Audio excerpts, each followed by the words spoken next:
네, 안녕하세요, 여러분. 네, 오늘도 영상 하나 올리려고 하는데요. 오늘은 부동산 관련 좀 연관성이 있는 얘기일 수도 있고, 좀 제가 요즘 좀 생각해서 좀 깨달은 점들이 있어서 좀 여러분들과 공유하고 싶어서 영상을 하나 올리려고 합니다. 여러분도 혹시 그거 아세요? 우리가 어머니의 모성애도 일종의 호르몬 분비 때문에 나온다는 거예요. 그래서 어떻게 보면은 되게 삭막하지만, 이게 모성애 자체도 우리가 되게 굉장히 인간성 중에 최고봉이라고 생각하는 이 모성애 자체도 인간의 호르몬에 의해서 좌지우지 된다라고 생각하면은 한편으로는 좀 씁쓸하기도 하지만 또 한편으로는 우리 인간도 어떻게 보면은 한 동물의 일종이구나 또 이런 생각도 갖게 되지 않습니까? 마찬가지로 사랑이라는 그런 감정도 일종의 또 이런 호르몬 자극에 의해서 이렇게 발생할 수 있다는 거예요. 그렇다고 하면은 나중에 정말 과학이 발달이 되면 이런 사랑이라는 감정도 이렇게 약물로 혹은 호르몬으로 또 그런 감정들을 조절할 수 있을 수도 있다고 생각을 하면 또 한편으로는 또 씁쓸하기도 하지만 또 이제 한번 인간이라는 존재에 대해서 좀 더 그냥 잘난 거 없는 인간도 어떻게 보면은 뭐 하나의 동물에 지나지 않다 뭐 이렇게 드는 생각도 됩니다. 제가 이 말씀을 좀 왜 드리냐면 여러분 그럼에도 불구하고 우리는 참 많은 그런 동물의 일종이기 때문에 어떻게 보면 사람도 이제 동물의 일종이지 않습니까? 물론 이제 만물의 연장이라고는 하지만 그렇기 때문에 굉장히 많이 본능에 의해서 좀 좌지우지 된다는 얘기예요. 사람이 안 그렇습니까? 여러분 사피엔스라는 책에 보면 재밌는 구절이 제가 생각이 나는데 우리 인간이 칼로리가 높은 음식을 아무래도 여러분 치킨, 햄버거, 뭐 피자 이런 거 칼로리 높은 음식도 좋아하잖아요. 왜 좋아하냐면 예전에는 원시 시대는 먹을 게 많이 없다 보니까 칼로리가 많은 음식을 먹어야지 생존할 수 있기가 더 용이했다는 거예요. 그렇기 때문에 칼로리가 많은 음식을 일부러 더 찾아서 먹었다는 거죠. 똑같이 배를 불리기 위해서는 치킨을 먹는 게 방울토마토를 먹는 것보다 훨씬 더 생존에는 유리했던 거죠. 왜냐하면 못 먹을 수도 있으니까 몇 날 며칠을 굶을 수도 있지 않습니까? 그렇기 때문에 칼로리 있는 음식을 먹게 되고 그게 더 맛있게 이제 진화가 됐다는 얘기입니다. 그 말도 굉장히 일리가 있죠. 그러다 보니까 우리는 이제 칼로리 높은 음식을 먹게 되는 거고 현대 사회에서는 칼로리가 많은 음식이 워낙 많다 보니까 자연스럽게 살이 찌게 되는 거죠. 실제로 다이어트를 하기 위해서는 여러분 적게 먹고 많이 움직이면 되는데 사실 이게 쉽지가 않은 이유가 사실 이거 모르는 사람 없잖아요. 쉽지 않은 이유가 먹고 싶은 걸 꼭 참고 운동하기 싫은데 운동하지 못해서 살을 못 빼는 거지 않습니까? 그죠? 그러니까 이게 사실 본능을 내가 억눌렀을 때 우리가 성공할 확률은 굉장히 높아진다. 이거는 또 마시멜로우 이야기에 나온 책과 좀 일맥상통한 얘기이기도 한데요.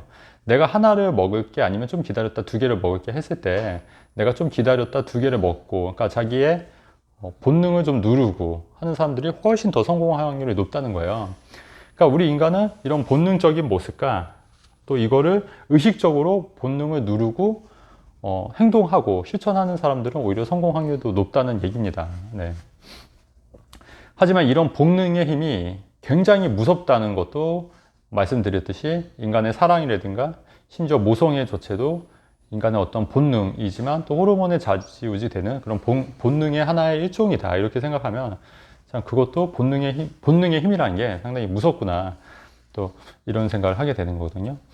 본능의 힘이 얼마나 무섭냐면 여러분 얼마 전에 유튜브에서 제가 실험 영상을 본 적이 있는데 쥐들은 왜 본능적으로 이렇게 된 하수구 구멍을 굉장히 좋아하잖아요. 쥐들은. 그런데 들어가고 싶나 봐요. 근데 이 하수구 구멍 속에 들어가면 이게 통이 이렇게 돼 있어서 이렇게 하수구 구멍이 있고 통이 있는데 그 안에 들어가면 위로 못 나오는데 동료들이 밑에 있는 게 보여요. 하지만 그 안에 먹이가 있으니까 이 쥐들이 계단으로 올라가서 계단이래. 뭐죠? 이게 쥐들이 사다리를 타고 올라가서 사다리가 기억이 안 났습니다, 여러분. 사다리를 타고 올라가서 하수구 구멍을 들어가서 푹 빠지는 거예요. 빠지는데 그 안에 먹이가 있으니까 못 나오더라도 이렇게 들어가는 거죠. 이것도 하나의 어떤 본능의 일종이잖아요. 근데 어떤 쥐 중에 한 마리가 그거를 들어갈까 말까 하면서 안 들어가는 쥐가 있더라고요. 또 그 와중에도. 그래서 그 쥐는 굉장히 또 그런 쥐들은 나중에 또 생존에도 진화가 될 거다. 어떻게 보면 이런 종들이 약간 돌연변이가 되지 않을까. 그리고 어떻게 보면은 또 이런 돌연변이들에 의해서 또 세상도 좀 발전한 게 아닌가 개인적으로 생각이 듭니다. 결론적으로 이런 본능을 억누르고 뭔가 실천을 했을 때 굉장히 성공할 확률은 올라간다. 네. 이런 얘기를 좀 드리고 싶은 건데요. 본론을 들어서 제가 왜 이런 얘기를 하냐면 여러분, 투자도 마찬가지인 것 같아요. 투자도. 무슨 말이냐면은 부동산 투자를 할 때 지금 경기가 안 좋고 부동산이 안 좋고 하다 보니까 뉴스에서도 계속 뭐 금리가 뭐 폭등하고 있다. 뭐 굉장히 세계 경제가 무너질 것 같다. 이런 뉴스만 들리다 보니까 어떤 마음이 어떻겠습니까? 심정이 지금 막 불안불안하죠. 가슴도 뛰고 스트레스도 받고 죽고 싶고 심지어 죽고 싶은 분도 계시지 않겠어요? 지금 뭐 주식이나 뭐 부동산 폭락하다 보니까 실제로 그렇게 해서 폭락해서 실제 자살하신 분도 있고 그러니까 사실 투자가 쉬운 게 아니에요. 왜냐면 어떤 죽음과도 맞바꿀 수도 있는 투자를 잘못해서 죽음과도 바꿀 수 있지 않습니까? 그렇기 때문에 투자가 절대 쉬운 게 아니다는 얘기예요. 쉬운 게 아니다. 근데 어쨌든 이런 불안감들이 어디서 오는 거냐 잘 생각해 보면 그것도 본능에서 오는 거예요. 본능. 내 안에 내재되어 있는 프로그램이 그렇게 울리고 있다는 거죠. 왜? 불안하니까. 그럼 이 불안의 원인은 내 몸에서 오는데 이게 태초에 왜 기원을 했냐 한번 생각을 해보시면 간단합니다. 우리가 원시 시대에 뭔가 위급한 상황이 있으면 뇌에서 위험 인자를 자꾸 이제 얘기를 해줘야 되잖아요. 위험하다, 위험하다, 위험하다. 그러면 내가 불편한 거예요. 이거를 불편하고 이거를 하면 안 될 것 같고. 근데 실제로 너무 무모하게 원시시대에서는 너무 무모하게 또 움직이다 보면은 동물한테도 잡혀 먹을 수 있고 위험 요소가 굉장히 널리 있었다 보니까 이 신호가 굉장히 인간으로서는 발달할 수밖에 없다는 거죠. 그렇기 때문에 좀만 위급한 상황이라도 굉장히 얼어붙고 힘들고 스트레스 받고 처지고 죽고 싶고 이런 생각이 들 수 있다는 거예요. 충분히. 근데 여러분 투자는 그래서 투자를 했을 때 만약에 이게 정말 큰 폭으로 실패하고 하락하고 폭망할 수도 있다는 그런 두려움이 머릿속에 마음속에 계속 있다는 거죠. 그렇기 때문에 굉장히 이게 힘들어질 수 있다. 그래서 그렇게 힘들어지게 되면 어떤 문제가 발생하냐면 올바른 의사 결정을 하기가 굉장히 힘들어진다. 네. 그래서 예전에 아시는 분 중에 이런 얘기 좀 들었어요. 예전에 강남에 잠실에 있는 아파트를 갖고 있었는데 그거를 계속 보유하고 있다가 원래 아들을 주려고 했었대요. 그 잠실 아파트를. 근데 이분이 그걸 헐값에 팔았거든요. 그래서 아니, 그 아파트를 왜 헐값에 팔았어요? 그랬더니 그날 아들과 대판 싸웠다는 거예요. 그날 아들과 대판 싸우고 나서 부동산에서 마침 전화가 왔는데 부동산을 팔지 않겠냐고, 잠실의 아파트를 팔지 않겠냐고, 이게 폭등하기 전입니다. 그래서 이게 순간에 잘못된 선택을 하는 거예요. 그러니까 그때 기분에 좌지우지 돼서, 기분에 따라서. 그러니까 사람이 어떨 때 좀 잘못된 의사결정을 할 가능성이 높냐면 굉장히 힘들어지고 슬플 때 잘못된 의사결정을 하기가 굉장히 쉬워진다는 얘기예요. 굉장히 힘들어지고. 그러면 지금 주변 여건이 어떻죠?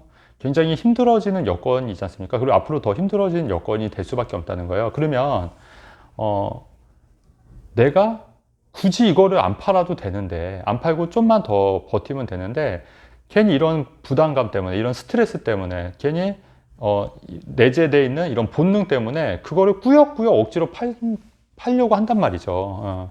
그렇게 팔았다가 다시 또 회복기가 되면 또 후회하고 이런 생각이 들 수 있거든요. 마찬가지로 여러분 상승장에서도 마찬가지예요. 상승장에서도 지금 막 올랐을 때 너무 과도하게 좀 그 거품이 낀 지역이거나 너무 과도하게 오른 지역은 들어가는 게 좀 부담스러울 수가 있는데도 불구하고 상승장에서는 계속 오르고 내가 또 조금 지나면 놓칠 것 같은 본능이 조금씩 쌓트니까 무리하게라도 대출을 끌어다가 연끌해서 산다는 거죠. 그러다가 또 경기 하강되면 이제 툭 떨어지는 거고. 그렇게 해서 잘못된 판단을 오판을 할 수 있다는 거예요. 근데 그걸 특히 매도 시에는 이런 잘못된 판단, 그 다음에 패닉이라고 하죠. 패닉.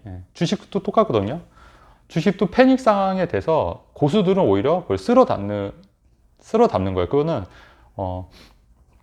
제가 얘기한 게 아니라 모든 현명한 투자자들이 다 그런 식으로 또 불렸습니다. 위기가 기회라는 말이 있듯이.